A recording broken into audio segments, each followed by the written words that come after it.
Dans de nombreux villages de Côte d'Ivoire, la lèpre reste associée à la peur et à l'exclusion, même après les soins. À Gueouillé, près de Zouan-Ounien, le docteur Mohamed Bagayoko et son équipe rendent visite à Ferdine, isolée depuis 2022 dans une maisonnette. Bien que soignée et sans risque de propagation, elle demeure pourtant isolée à cause de la peur de sa famille. Nous avons constaté que, dû à l'ignorance de la famille pense qu'elle est toujours contagieuse et tout ça. C'est pourquoi elle a été écartée de la famille. Elle est en train de subir une stigmatisation familiale. Elle est isolée. Donc c'est dans ce sens-là on a décidé de l'envoyer au service pour qu'elle puisse bénéficier d'un accompagnement psychologique et préparer son insertion dans la communauté.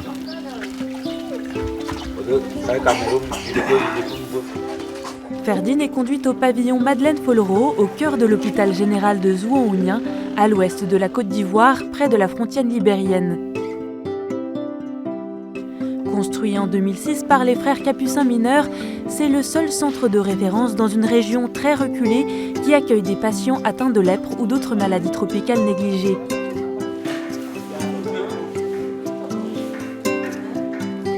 Ici, ils reçoivent des soins adaptés et un accompagnement humain comme Roméo, un jeune enfant atteint d'un ulcère de Buruli. Un enfant comme ça, s'il n'est pas pris en charge par les spécialistes, il peut perdre la vie. Bonne raison pour laquelle nous prenons le temps de le soigner ici. Longtemps en manque de moyens et fortement dégradé, ce pavillon a été réhabilité en 2024 par la Fondation Raoul Follereau avec un nouveau bâtiment qui peut désormais accueillir 14 patients. Une nécessité dans la région du Tongpi où 63 nouveaux cas de lèpre ont été déclarés en 2025. Il faut noter qu'avant la construction de ce pavillon, nous n'avions qu'une seule salle qui abritait les hommes comme les femmes. Donc après la construction de ce bâtiment, nous avons deux salles distinctes. Ça fait que cette salle contribue énormément à la prise en charge de nos patients. Parce que le confort y est. Oui, c'est qui? Bonjour monsieur. Juste là, une consultation. D'accord. Daniel est infirmier dermatologue spécialisé dans les maladies tropicales négligées. Il travaille dans ce centre depuis 2018. Aujourd'hui, il reçoit Débel Leroy, un jeune étudiant qui a fait 200 km pour venir et qui a peur d'être atteint de la lèpre. Tu vas me montrer du doigt où j'ai touché. Tu me montres, je ne parle plus. Si tu sens que tu es touché, tu me montres.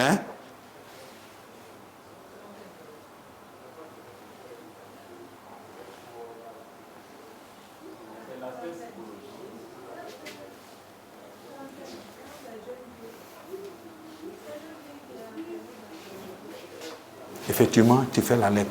Parce que je touche ici, tu sens. Je touche ici, tu sens. Mais au niveau de où il y a la tache là, de nez là, tu ne sens pas. Il y a une sensibilité là-bas. Et puis la couleur même est vraiment rouge couvré. C'est typique. Il ne faut pas avoir peur. Ça se soigne. La lèpre, lui, quand il a, si tu ne te soignes pas, tu vas finir avec des complications. Soit la perte, amputation des doigts, tu deviens handicapé à la fin. Donc, vraiment, le service est très important pour la région.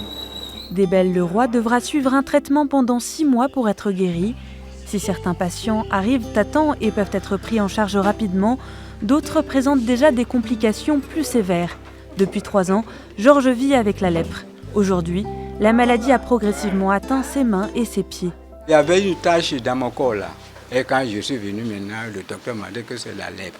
J'étais un peu inquiet. Quand ils m'ont dit que c'est la lèpre, là, vraiment, j'ai dit, vraiment, il y a une sale maladie qui m'a attaqué. J'étais totalement découragé, mais avec le traitement, j'ai vu qu'il y a un grand changement maintenant. Oui, je pense qu'il peut être guéri. Roger est aide-soignant depuis une vingtaine d'années. Chaque jour, il reçoit des patients à des stades très différents de la maladie. Souvent, les gens traînent parce qu'ils pensent que c'est un sort. Souvent, les gens pensent que c'est la sorcellerie. Donc, ça fait que quand ils arrivent vraiment dans un état délabré. Donc, ça fait qu'ils prennent du temps ici. Mais ici, soigner ne suffit pas. La lutte contre la lèpre passe aussi par le dépistage précoce directement dans les villages et les maisons. Ce matin, à 6 h, L'équipe du projet PEP4LEP se prépare et se rend à Katouo, à 22 km de Zhuanghounian, l'un des villages ciblés en raison de cas enregistrés ces 10 dernières années, comme le souligne Pierre Velu, représentant de la Fondation Raoul Follereau en Côte d'Ivoire.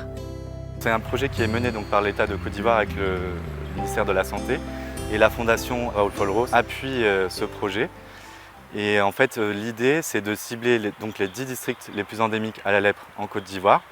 Dans chacun de ces districts, en fait, il y a une liste de villages qui a été identifiée. Comment on identifie les villages? C'est en ciblant les villages où il y a eu des cas de lèpre sur les 10 dernières années. Ça nous donne une liste de villages où il faut effectuer un screening de la population. Et on pense qu'en ciblant les 10 districts les plus endémiques, on peut réussir à casser la chaîne de transmission en Côte d'Ivoire. Plusieurs actions se déroulent simultanément, recensement, dépistage de la lèpre et d'autres maladies tropicales négligées et surtout prévention. C'est pour lutter contre la lèpre. Donc ceux qui sont contaminés, ceux qui sont ignorants, ceux qui ne comprennent pas aussi. C'est pour expliquer comment éviter la lèpre. Là, comme ça, ils seront beaucoup protégés. Certaines images sont très fortes, comme celle d'Adama, atteint de filariose lymphatique ou éléphantiasis dans la zone génitale. Pour ses parents, c'est l'inquiétude au quotidien. Aujourd'hui, vraiment, c'est aggravé. Son état est aggravé. Cette campagne-là est très importante pour nous. Ça pourra nous aider à trouver des solutions pour guérir nos enfants. Pour les villageois, ces actions offrent un accès direct aux soins et à l'information. C'est très important pour moi que je sois dépisté pour voir je souffre de quoi. Donc c'est très bon de se faire dépister.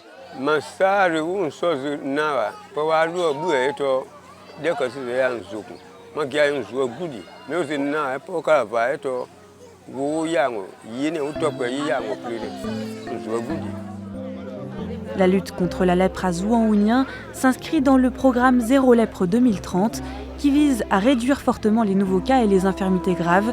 Au-delà de la lèpre, il s'agit d'un plan intégré contre toutes les maladies tropicales négligées pour soigner et prévenir dans tout le pays.